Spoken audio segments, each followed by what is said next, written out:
Remove the screws. Remove the PCBA support, subboard support, main FPC, long coaxial cable, PCBA. Place the opening card on the battery for protection before removing the side buttons. Insert a tip of the metal tweezers into the bottom of the side button slots. Pry out the side button bolts. Push the side buttons out of the slots.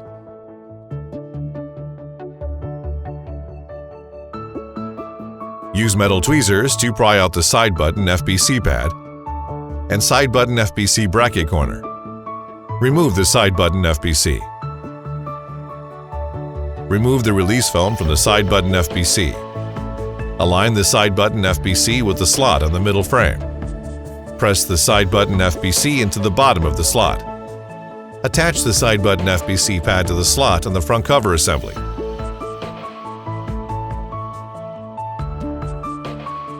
Insert the side buttons in the slots. Align the two bolts with the side button bracket corners. Use plastic tweezers to press bolts in place.